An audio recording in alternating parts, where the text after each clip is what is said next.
Okay. So, good morning guys. Video support for chapter 7, waves and oscillations and waves. Saan na ba tayo? Sa number 5. Number 5 tayo. So, a machine part is undergoing an SHM. So, ano natin SHM? That is a simple harmonic motion. That is the simplest case of a harmonic motion. Pag hindi na simple, of course, I think mayroon tayong itong damped oscillation at saka forced oscillation. May mga condition sila. Of course, ang simple harmonic motions, yung condition lang niya is yung force, na restoring force kasi yung model nun, yung pabalik-balik sa spring. Diba? Parang yung pabalik-balik sa spring, ginawa siyang model para sa motion in a na pabalik-balik. Kaya pabalik-balik man siya. Batin, siya lang yung model. Kaya diniscuss natin yun no, doon sa potential energy ng spring. Sa basic siya. Para ma-model yung mga pabalik-balik na mga motion. Okay, the simplest known na mga motion is we call it a simple harmonic motion. May condition dun, yung restoring force mo is directly proportional lang dun sa distance mula sa spring sa pinaka-equilibrium point or walang stress. 5 Hz and amplitude 1.80. So, yung pinakamataas na lugar o ng wave na yun is 1.80. Yung tanong is how long does it take the part to go from x0 to negative 1.80. Actually, yung hinahanap natin is parang ganito eh. Pero paglagay ko, trick question to siya. Yung hinahanap natin is x. Yung binigay sa atin, itong x is equal to 0 and x is equal to 1.80 is itong x. Meaning,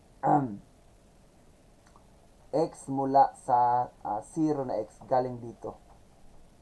Diba? Ano na siya kalayo or ano yung time siya? How long? So time. Gaano katagal from 0 daw to a negative 1.80 yung pinakababa.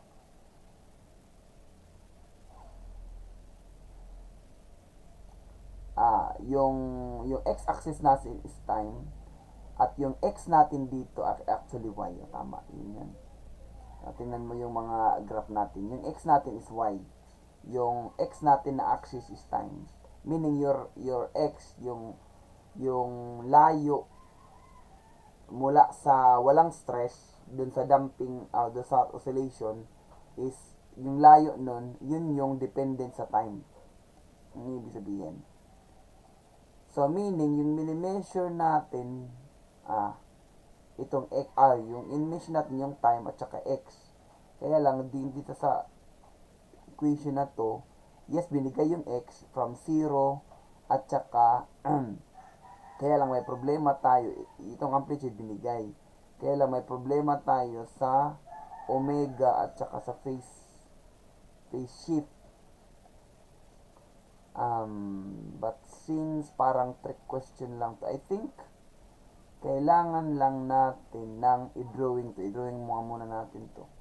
Kasi parang ganito lang yan eh. So if we draw that, I think this is just a trick question. Kaya nga di ako magaling mag-drawing pero I really tried kasi dito minsan.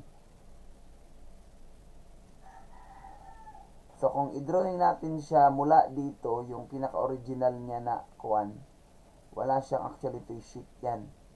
Kasi may phase shift yan kung diba? So, parang yung problem niya, galing dito hanggang dito lang. Kasi ito yung negative. Kasi yung pinakamataas na amplitude mo is 1.80 cm. Ito yan yung x. Pag yung x mo is equal to a amplitude, pinakamataas yan na x.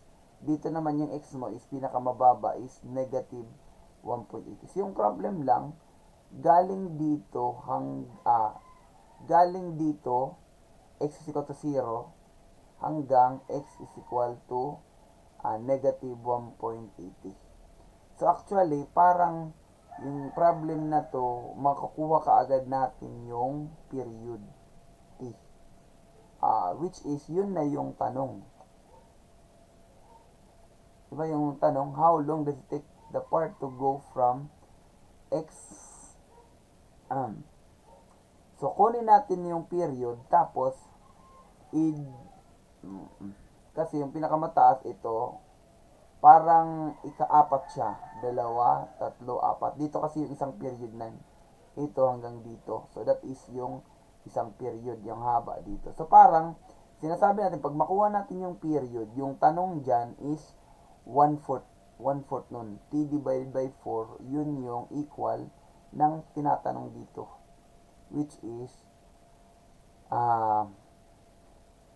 the part wherein it will go, T divided by 4 is the time for it will go from X is equal to 0 to X is equal to negative 1.80. So, yun lang. Parang kung lang to siya. Iisipin mo lang talaga or i-drawing mo para makita mo. So, that would be that time would be from your frequency. Kasi binigay naman yung frequency. Yung frequency mo naman, ito, with respect to your period, ito siya. Again, simple harmonic motion, dito siya, pero parang yung problem niya is a question. Ito lang yung gagamitin natin ito. F1 over T. Or T is 1 over F. T is 1 over F. That time is 1 over F. Tapos may 4 ka dito. So, yun yung equation, yung answer. The time it will take from X to negative 1.80. So, 1 all over 4 times 550.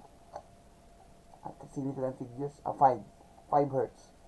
5.00 hertz is cycle per second. So, yung second mo, pupunta yan sa taas, seconds per cycle. Or seconds lang, kasi tinatanggal yung cycle na. Kasi understood yan sa mga oscillations, yung cycle, tinatanggal yan. Basta isang vibration. Or isang ulit. Kasi yun yung topic, understood. So, understood yan. So, 1 all over 4 times 5. 5. So, the answer is 0.05. 0.05 seconds per cycle. So, 0.05 seconds lang ang isa. Think yun lang. Yun lang. So, I guess that's the answer. Okay, thank you guys for listening.